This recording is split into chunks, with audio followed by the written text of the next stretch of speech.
YouTube's Darkest Videos Part 5 by Nick Crowley. What's good? How your day going? How your morning, your evening, your night, whenever you're watching this video? I'm not about to talk too much, about to jump right into this mug, because I already know.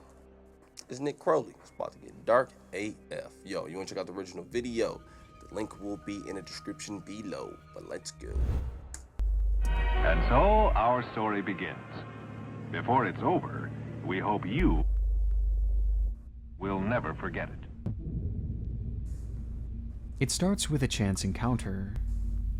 Three hikers are backpacking their way through the densely wooded terrain of the Colorado Rockies, when, through the heavy brush, one of them would notice something bizarre hanging from the trees. It almost looked like a bunch of thin black vines, growing from the stems and overtaking this one particular branch, though it clearly didn't seem to belong there. As the closer they got, the more the object appeared to be man-made, which was confirmed by the sight of a horrifying discovery lying directly beneath it. Dropped there in the middle of the woods was the remnants of a small aircraft, one that had been there for what seemed like years judging by the rust and decay. And it wasn't just the craft itself that was in an awful state of decomposition, but also the two bodies within it. It was a heartbreaking scene, and a confusing one as well, as when officers arrived, the cause of the wreck wasn't immediately clear, and the possibility of this crash going without explanation seemed very real, had it not been for those ribbon-like vines hanging overhead. In reality, those strange objects were actually the remnants of a VHS tape, with its case being cracked open and its contents scattered about the area. And inside the craft itself were pieces of a broken camera, introducing the possibility that the two men inside may have been filming at the time of impact. And so, despite that exposed footage being out there in the elements for an extended period of time, it would be painstakingly pieced together and resurrected, revealing the following footage. What the fuck?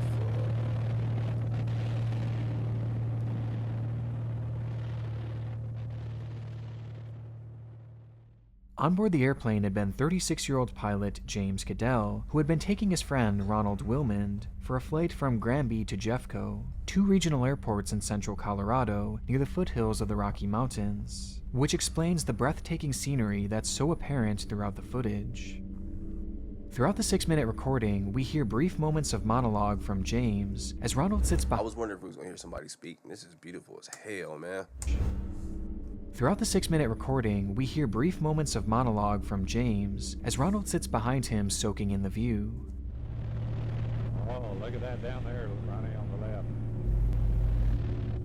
Until this moment. The moment that, by many accounts from aviation experts, forever sealed the fate of the plane and its two occupants. All around them were tall mountains, which, despite looking beautiful, were soon going to become obstacles for the pilot, as due to something known as density altitude, the small aircraft would not have been able to climb to a higher altitude with enough time to avoid them. Though strangely, nothing is mentioned by James about this unfolding reality, leading some to theorize that he was distracted by the view, and maybe even looking downward at the pristine lake, while the mountain crept closer and closer. It's painful once you realize the predicament they're in, as the closer they get to those mountains, the less chance they have at maneuvering around them. And by the time they do realize, it's already much too late.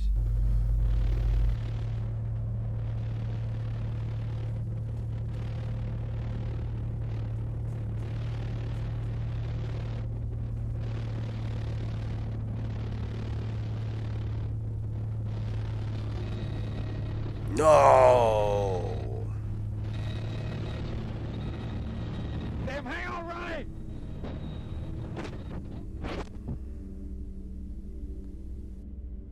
Recognizing their plight of certain death ahead, James was forced to attempt a nearly impossible U-turn, which ultimately would stall the plane, sending them careening to the fast-approaching ground below, where the footage cuts out moments before impact, ending the lives of these two friends in an instant. And it's there that the wreckage would sit for over 3 years until those backpackers just so happened to take that same route. Today, Damn, now it got me wondering. Sheesh, was it one of those situations for one or maybe both where if they were just happening to be found early or at least in a certain time frame that it could have saved their life? Don't know, whatever.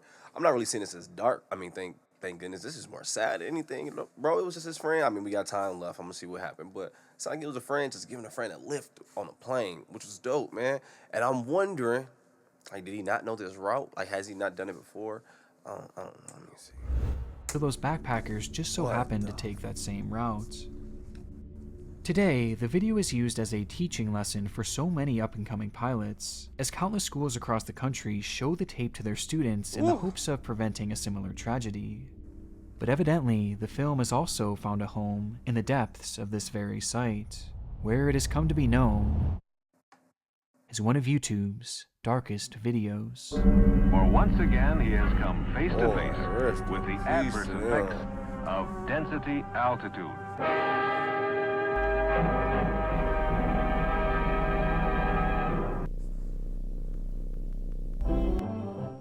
Here it is. Is this for me? It's all yours. Now, who is left? It was only the 22nd of December in the year 1990, but that didn't stop Vaughn Taylor from kicking off the holiday early, as he sat by the tree pulling out gift after gift and opening them in front of an old VHS camera. Behind that camera was Edward Deli, a longtime companion of Vaughn who seemed adamant on filming his friend's reaction to the presents. You got a light flashing on the front of that. I don't know. Find out. How am I supposed to find out? And Lene. Come on, pass. Oh, wow. What is it? Baseball card. He says it's Oh, wow. What is it? Pass. Oh, wow. What is it? Baseball card. oh, baseball card. Album. Okay. The video is a bit awkward, as the two momentarily bicker about the camera recording, and Vaughn hardly seems to acknowledge or show any sort of gratitude in response to the gifts he's receiving. But it's seemingly nothing too out of the ordinary, Nah, I and is noticed it. probably reminiscent of so many other home videos out there damn of friends gun. and family members timidly opening up their presents. Except for one overshadowing detail, with that being who these men actually are. Are they robbing Before them and this opening video their was gifts? taken, both Vaughn and Edward had served time in prison, Edward for arson and Taylor for aggravated burglary. And upon their release, it was hoped that the two were now reformed and would be able to live more lawful lives, which could not have been further from the truth. Almost immediately upon being released, Vaughn would call one of his friends to tell them that both he and Edward had plans to go into the mountains and, quote-unquote, shoot some people. And from there, they set off into the wilderness of Oakley, Utah. On their expedition, the two stumbled across various cabins where they would break in and either camp out for a while or just completely ransack the place, as in most cases, the owners of these cabins were long gone for the winter due to the inclement weather of the area. Though this wasn't true for everyone, as during I the was same hoping it was time, gone. the Tita family, consisting of Father Rolf, his wife Kay, and their two children, Lene and Trish, along with their 76-year-old grandmother, Beth Potts, had been staying in their cabin to celebrate Christmas together. And so, on the morning of the 22nd, the family would go into nearby Salt Lake City to finish off the last of their Christmas shopping, leaving the cabin unattended at the exact same time that Vaughn and Edward happened to be strolling through the area. Upon breaking in, the two quickly recognized that whoever was living there had only just momentarily stepped away and would be returning at the very latest by Christmas, Damn. as evidenced by the gifts sitting under the tree. And finding their first real opportunity to carry out their intended goal of murder, the two hunkered down and waited for the family to arrive back home. While hiding out, it's unknown what exactly the two had done to pass the time, except for a brief few minutes in which Edward would pick up the family's VHS camera and record Vaughn as he tore into the family's gifts. I know it. I can tell White Dog was chewing that gum. The added context makes this video all the more disturbing, as Vaughn was opening gifts belonging to the family that they were waiting to kill. And it's made all the more chilling when you notice that Vaughn is carrying a gun, along with the moment that he says Lene Tita's name as he reads it on the gift wrapping. And Lene.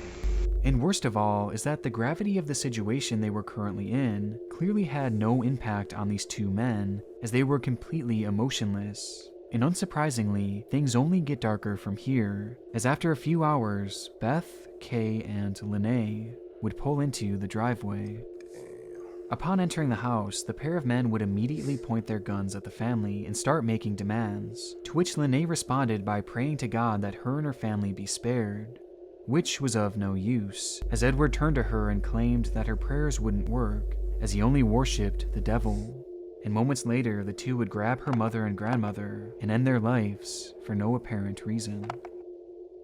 This left only 20-year-old Lene, who tried desperately to convince the men to leave, knowing in the back of her mind that her father Rolf and sister Trish would be arriving soon. But it was to no avail, as her pleading was interrupted by the sound of another snowmobile pulling into the driveway.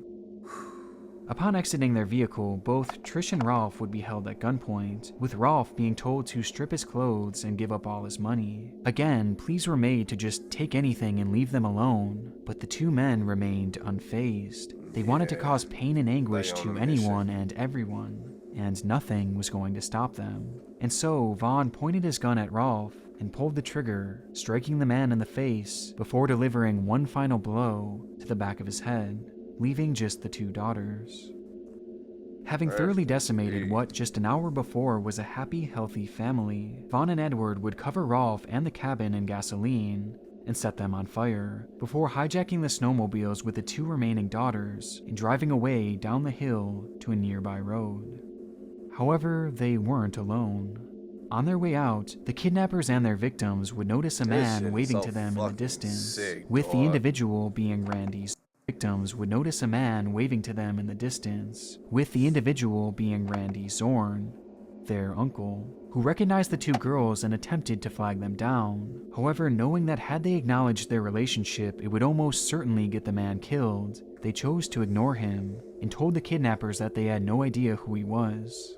Sensing something was off, Randy would follow the group down the mountain, where the men were now loading into the family's car. He waved to them once more, this time yelling at the group to stop and even running after them, but again the girls pretended not to know them, sacrificing a chance at being saved in order to protect their uncle. Confused by this bizarre encounter and apparent urgency from the girls, Randy began to fear that something bad had happened at the family cabin, which was only confirmed when he heard another snowmobile tearing down the mountain. On it was a barely clothed Rolf, who despite being shot in the head twice, set on fire, and his eyes being almost completely swollen shut, was somehow alive and had managed to get on a snowmobile to find help. And it was there that he told Randy, "I've been shot, my wife has been killed, and my daughters have been kidnapped." Something that most likely saved the lives of those two girls, as the police were contacted and were able to quickly track down the vehicle, where the kidnappers would accidentally run it right off the road, like a flipping it over multiple motherfucker, save the man. life. My wife has been killed. When he said he heard a third snowmobile, I'm like, you're not about to tell me this, Pops. Help. And it was there that he told Randy, "I've been shot, my wife has been killed, and my daughters have been kidnapped." Something that most likely saved the lives of those two girls, as the police were contacted and were able to quickly track down the vehicle, where the kidnappers would accidentally run it right off the road, flipping it over multiple times before crashing into a ravine. Quite shockingly, no one would be badly injured in the wreck, and following a brief shootout, Vaughn and Edward gave in and were swiftly arrested, bringing this whole nightmare to an end. When the dust eventually settled, Edward would end up receiving life in prison, while Vaughn, the man shown here opening the family's gifts, was sentenced to death, with both men reportedly being visibly shocked at the sight of Rolf when he showed up to court to testify. Is that him against in them. court? Rolf would later go on to make a full recovery, which definitely ends the story off on an empowering note, though the carnage left behind by these two men in the moments following this video make it undoubtedly one of the darkest on the site. Man.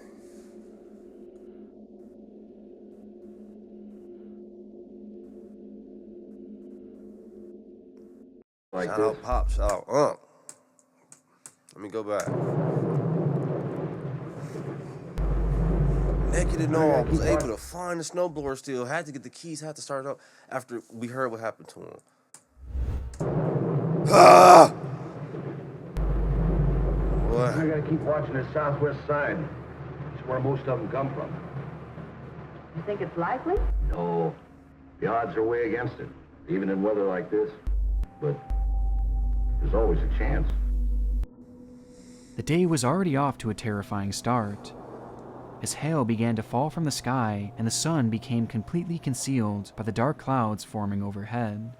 This was nothing out of the ordinary for the area though, as Joplin, Missouri is and has been notorious for its consistent threat of massive tornadoes. And so, despite the fear of an impending tornado looming in the area, many just continued about their normal lives, including a select few who even showed up for school, like Will Norton. The then 16-year-old had been attending Joplin High School, which he was headed for that very day to attend an early morning tennis practice, only to be met by those extreme conditions, with Will later going on to describe the harrowing events of that day in a YouTube video titled, "I Nearly Died." So I get ready really fast and I rush to school, out the door, and then I'm leaving for school and there is just tons of rain. And the wind is so crazy. You just see water. It's like horizontal rain and all the cars are like veering. I was having trouble keeping my car on the road. I drive a Hummer. This should not be happening. For real, anyway, you would think. I made it safely home and I think I'm just gonna go take a nap for the rest of my life because I didn't die. Oh my gosh, I'm done. The video was posted to his YouTube channel called WillDeBeast88883333, where he had found genuine success in the early days of YouTube, becoming a pioneer on what was then a brand new space, long before YouTubers were ever actually a thing. But throughout his entire channel, this upload was by far the most chilling, not just due to the brush with death he experienced that day, but because of the events that would unfold just 2 years following its release.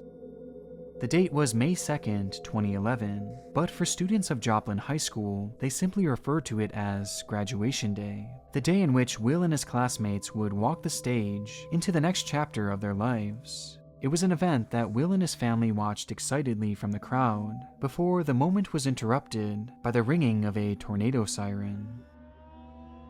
These sirens lasted only around 30 seconds, leaving many unfazed as they were practically a daily routine in the area, given just how common severe weather was. Oh, I just hate hearing those sirens, though. They are creepy as hell just to hear them. As they were practically a daily routine in the area, given just how common severe weather was.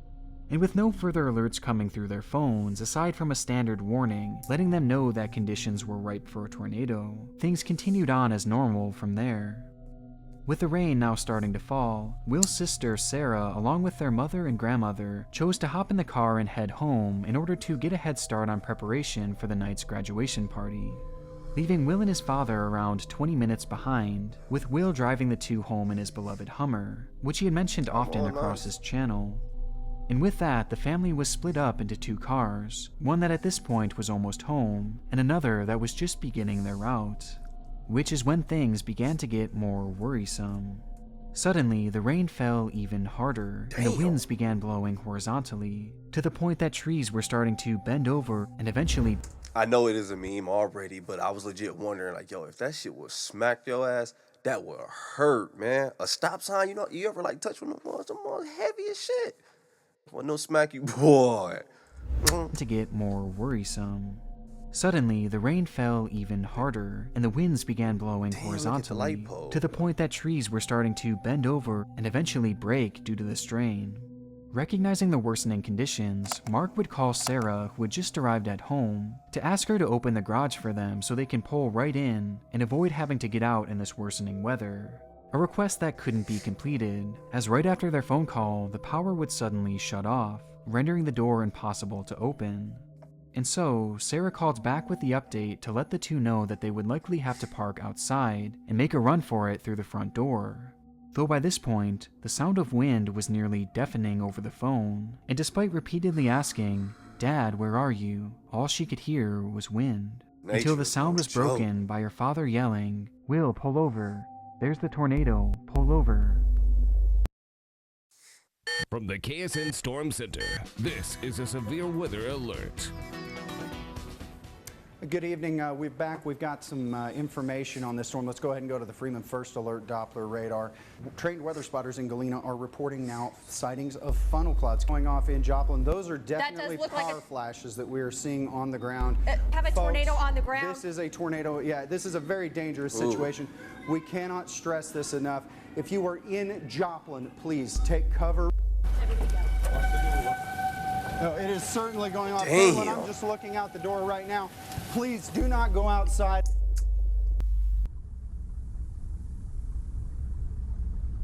Towering in front of Will and his father was a massive 1-mile-wide tornado, with its winds gusting around 250 miles per hour. It was an EF5, the highest ranking a tornado can achieve, and now Will and Mark were directly in its path.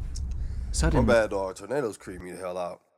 I ain't trying to overreact with the faces on you, but man, they creep me the hell out, dude. Because you know, if to run, rather to run from the mugs, or we were always told to hide in the basement.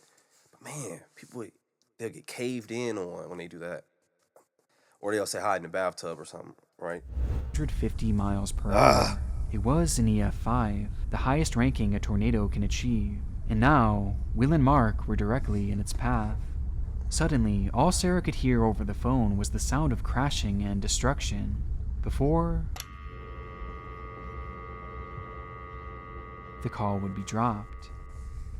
In that very moment, the tornado would come in direct contact with the Hummer, causing it to flip in the air multiple times, and despite Mark desperately holding on to his son, Will would slip through his father's arms and be sucked out of the car's sunroof. Somehow, Mark would manage to survive the direct hit of the tornado, but so many others were not as lucky, as the disaster would leave a staggering 158 people dead, including Will, who despite being missing for days, would be found at the bottom of a nearby pond. Maybe I missed something. Wait, no, because I thought he was telling the story on his YouTube channel of what happened. I thought he was telling that story, because I'm like, whoa, if he passed in it. I'm gonna let it finish real quick. Leave a staggering 158 people dead, including Will, who despite being missing for days, would be found at the bottom of a nearby pond days later. The story alone is incredibly grim, but it's made all the more disturbing by the video posted 2 years before. Yeah, I thought I was tripping, dog. I was like, I gotta stop smoking. They gonna be like, this nigga ain't paying attention. Thought I was tripping, dog. My bad. Whoa! Grim, but it's made all the more disturbing by the video posted 2 years before, which now features so many chilling moments of foreshadowing. I'd pull over into the big puddles and I was like, ah. Keep in mind, I drive a Hummer, so really I shouldn't have any reason to be scared. Anyway, I made it safely home, and I think I'm just gonna go take a nap for the rest of my life. I'm done. I am done. I'm never driving in weather again, ever. Bye, guys. But although this certainly classifies as one of the darker videos on the site, the Norton family has turned this tragedy into something positive and celebrates his life as opposed to focusing on his tragic passing, with Sarah herself even bravely coming forward and releasing a video outlining her entire story of that day. I like our wall. He's in a good place. It's just hard on us who are left here dealing with all of it, but it's okay. He's just in the best place ever. So yeah, that's something to be happy about. He wouldn't want us to be sad. The time is getting closer and closer. The seconds are ticking. Excitement is building. Not the kids. I hate these ones with the kids. It was set to be the party of the year, a celebration to say goodbye to 2008 and hello to a brand new promising year. It was New Year's Eve, the day where everyone is looking for a fun party to attend. And in Bangkok, Thailand, the Santika Club was the place to be. The event was dubbed Goodbye Santika, hitting on the theme of leaving the past behind and starting fresh in this new year. And in preparation, promotional commercials would be shot and aired all throughout the region, building up even more hype for the much anticipated event.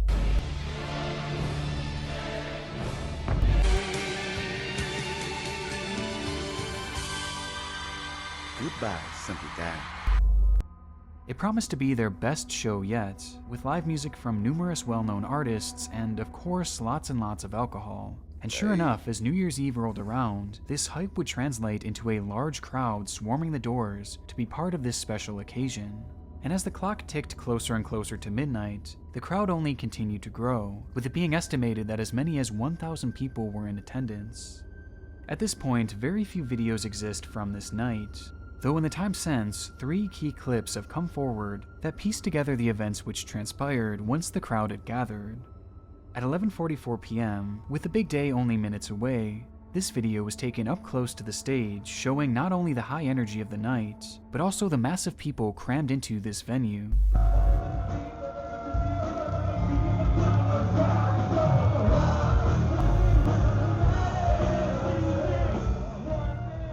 It truly was the place to be, the kind of party that so many would have loved to be part of. But this wasn't even the main event. Midnight was fast approaching, and the owner of the club had promised a spectacle that the city would never forget. And so an idea was hatched, to give patrons sparklers which would be lit and used during the countdown. Oh boy.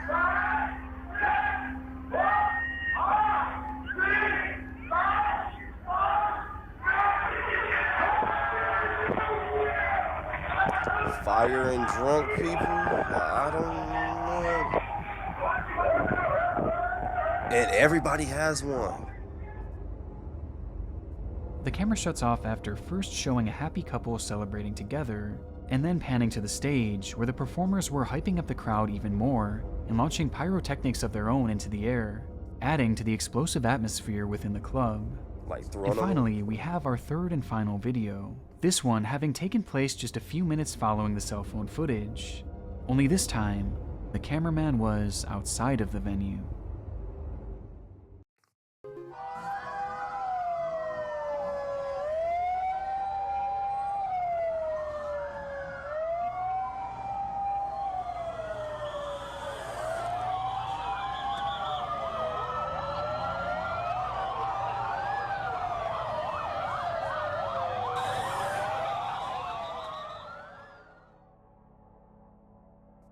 No one really knows how it started. Perhaps it was the fireworks launched indoors as part of the performance, or maybe it was the countless sparklers handed out to a sea of drunken people, or potentially it was a combination of both. But regardless, somehow a blaze had erupted, quickly spreading to the club's ceiling, where the crowd would actually cheer it on, mistakenly believing that it was part of the event, as at that same exact time, a band just so happened to be performing by the name. I can see them thinking that, like, yeah, this is all set up. This is part of the night. He even promised something spectacular in the band's one. I can see someone mistaking that for that reason. The fire guard going for that reason. Same exact time, a band just so happened to be performing by the name of Burn. Ah, yeah. By this point, happened to be performing by the name of Burn. By this point, the performers knew immediately that the fire was unplanned and that an emergency was brewing, and so they slipped off the stage and out the back exit, with no guidance being given to the 1,000+ people in the venue, none of whom had realized the danger they were truly in. Until... No fucking way. Well, Mike's reaching over to everyone in the audience. And out the back exit, with no guidance being given to the 1,000+ people in the venue, none of whom had realized the danger they were truly in, until the power would shut down, with the inside falling pitch black and silent, save for the crackling of the spreading fire, illuminating the area to avoid, but not the area to run to. And suddenly, panic-driven chaos ensued. There were multiple exits, but just too many people, too much darkness, too much smoke. And in the matter of just a few minutes, the fire had consumed every inch of safety within that building. The tales told from within that event are horrid, with some of the most disturbing being not about the crush of humans surging towards the exit, or the unstoppable blaze moving at lightning speed, but instead, about a chandelier.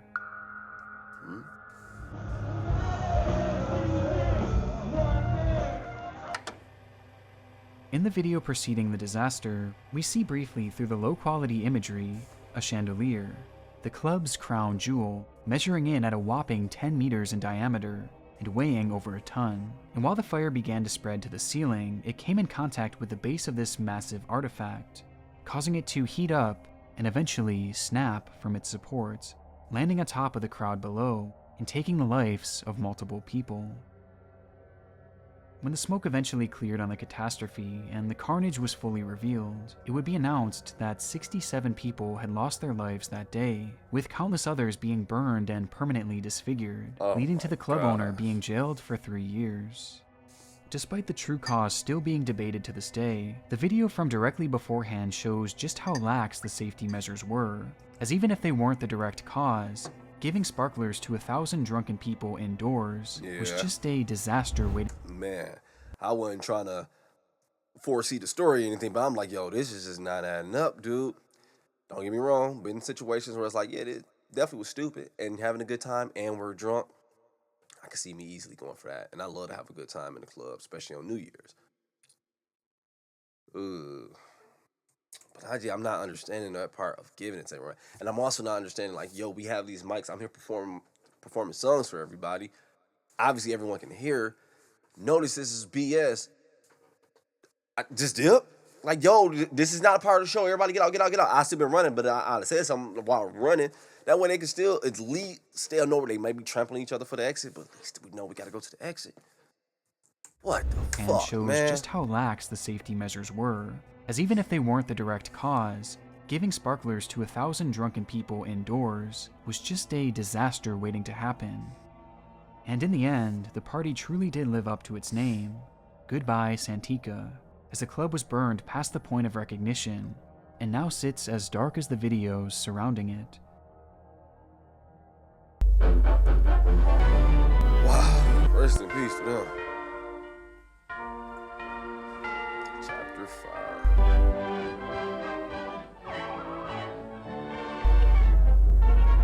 Okay, so those are not what the story is going to be about at the beginning. That's just something creepy at the beginning. Okay. Or just eerie or nostalgic. Our final video is probably one of the most unusual cases that I've come across in quite some time, with that being the story of Akmal Sheikh. Born in Pakistan in 1956, Sheikh had spent the majority of his life unnoticed, spending his days mainly outside of the gaze of the public eye, though that didn't mean his life was uneventful by any means. Over the years, Sheikh would move from country to country, starting numerous new businesses, like in the 80s when he moved to the US to become a real estate agent, and then in the 90s when he moved to London to start a minicab business. With the only problem being that none of these ventures ever really stuck, causing him to live in a state of poverty, even at one point going bankrupt following the decline of his cab business. And his failures didn't stop there, as in 2003, Sheikh would be accused of sexual harassment and unfair dismissal of a 24-year-old employee, resulting in his wife taking his kids and filing for a divorce, which would be far from his last legal struggle. In 2005, Sheikh was placed under official investigation following the London bombings, as he was caught sending a text to his friends stating, "Now everyone will understand who Muslims are and what jihad is," while at the same time being accused of threatening his ex-wife. Now, none of these claims ever led to any official legal charges, though he would be arrested just months later for driving under the influence. As you can see, Sheikh's life was a roller coaster, and at this point he was on his largest drop yet, disgraced and living off of handouts and eating out of soup kitchens nearly every night, until the year 2007, when his life would change forever. During a public demonstration that year, Sheikh would be introduced to a man named Gareth Saunders, a musician who had ties all throughout the music industry, including with numerous recording studios in the area. And it was during this chance meeting that Sheikh's life purpose would be discovered. At some point prior, Sheikh, a man with no musical experience whatsoever, had written a song called "Come Little Rabbit," which he believed would propel him to worldwide stardom. But it went even deeper than that, as Sheikh was so sure that not only would this song break records and become a global phenomena, but also that it would bring the world together and usher in a new era of peace on Earth. In a sense, he believed that this song could truly save the world. And with this in mind, he began to beg his new acquaintance to help him record the song in a studio, a request that Gareth eventually seemed to accept, as that very same year, "Come Little Rabbit" would be recorded and released to the public.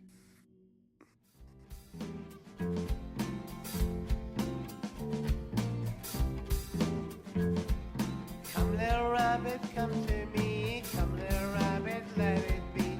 Come little rabbit, come and pray. La ilaha illallah. La ilaha illallah. Illallah, illallah. La ilaha illallah. Illallah, illallah. I ain't gonna lie, no, I do low key could see a little bit bringing niggas together. Cause I just picture like two niggas getting ready to scrap. Like, man, we ain't gotta do this shit. Come here, little rabbit.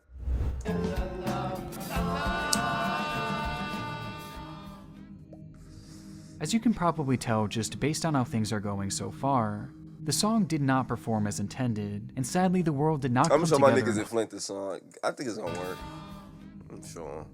As you can probably gotta tell stop just this based on how madness. things are going so far, the song did not perform as intended, and sadly the world did not come together in harmony upon its release, likely because the song just wasn't very good.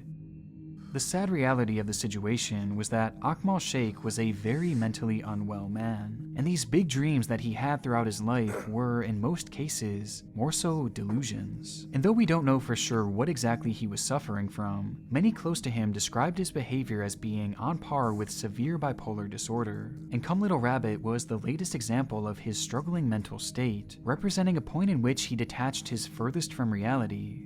And sadly, it was this very song that would drive his life to an even lower point. Damn. As the man. world continued on with its usual chaos after the release of Come Little Rabbit, Sheikh still believed that it could provide peace on Earth, becoming convinced that the only reason it hadn't worked already was that no one knew who he was. But this was all going to change after he received an opportunity that would shift the course of his life. Around the same time, Sheikh was introduced to a man named Okol, who had just the opportunity waiting for him. By pure chance, a once-in-a-lifetime performance had opened up in one of China's biggest nightclubs that just so happened to be owned by Okol, and supposedly being impressed by Come Little Rabbit, Okol decided he was going to fly Sheikh out to China to fill that slot and perform in front of thousands. And so on September 12th, 2007, Akmal would be flown to China free of charge to make his dream a reality. But before leaving, Sheikh was given a single suitcase by Okol, which he was told to bring along with him to their destination, since due to a scheduling conflict, Okol had to grab a later flight, leaving Akmal all on his own. By all accounts, the flight there went smoothly, though trouble quickly arose when the plane touched down at Urumqi Airport in China, as there was one major issue. Sheikh didn't speak the language, and so once released at the gate, the man had no idea where to go and was unable to communicate with anyone, leading to him pacing around nervously and acting slightly erratic, which didn't go unnoticed by airport security. They watched the man's behavior deteriorate for several minutes before ultimately making the decision to detain him and search his belongings, believing that surely he was up to something suspicious. Which is when they'd open that very bag given to Akmal by Okol, only to discover a staggering 4 kilograms of heroin. Damn. The discovery sent Sheikh into a panic, as he was completely unaware that he was transporting illegal contents because the bag didn't even belong to him, stating adamantly that it belonged to his friend Okol, who was flying in on the... I would really hope they would look into that for real, because no one with 4 keys is just... I would hope not just legit like that, not wrapped or nothing. But like he said, don't speak the language too. It's gonna be, what the fuck, man? Didn't even belong to him, That's stating fucked adamantly that up, it belonged to his dog. friend Okol, who was flying in on the next flight and would be there soon to help clear things up. Man, And so he ain't. surprisingly, security seemed to believe him, as they all sat waiting for Okol to step off the next plane He ain't on that and set flight. the entire situation straight, though he never did. In reality, Sheikh had been tricked into becoming a drug mule, taken advantage of with his mental illness used against him to make him commit a crime he had... That's bullshit. I knew I was feeling bad for dog holding all them L's. I was like, it's gonna get dark. He gonna do some weird shit. At that point, then fuck it, I feel bad. I mean, then F it, then I'd be mad. But man, he was just taking L after L after L. Y'all, like, kick your ass like that, man. And I wonder if that's what drove him kind of to go there mentally, or was he? Man, it don't even matter. Taken advantage of with his mental illness used against him to make him commit a crime he had nothing to do with. There was never any club and there was never any performance. It was all just a ruse. And despite the authorities' willingness to wait for the man at first, their patience soon wore thin, and Sheikh was arrested for drug smuggling, with his punishment being death. A British man convicted of drug smuggling in China has now been told of his fate.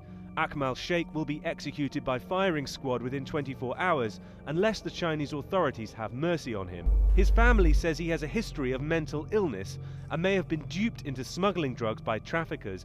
The decision was extremely controversial all across the world, with the backlash leading to the case being heard for a second time in 2009. And despite numerous requests by Sheikh's lawyer to have the man undergo a mental evaluation, as he had been quite clearly taken advantage of, they were rejected, and the initial ruling was upheld, with a date being set for his execution on the 29th of December. Following this shocking decision, the first and one of the only full recordings of Come Little Rabbit would be posted to YouTube, which featured not only the lyrics, but also the sad story of Sheikh along with it, including a call to the viewers to join the effort in stopping the impending execution, as part of a massive final push to change the minds of China's government.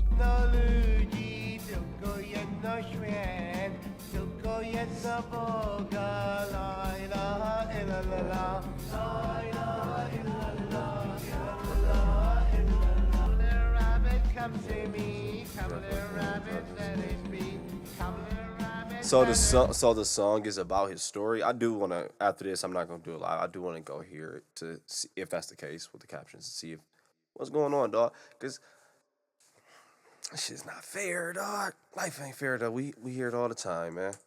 Especially being in another country, yeah. About to be made an example of, huh?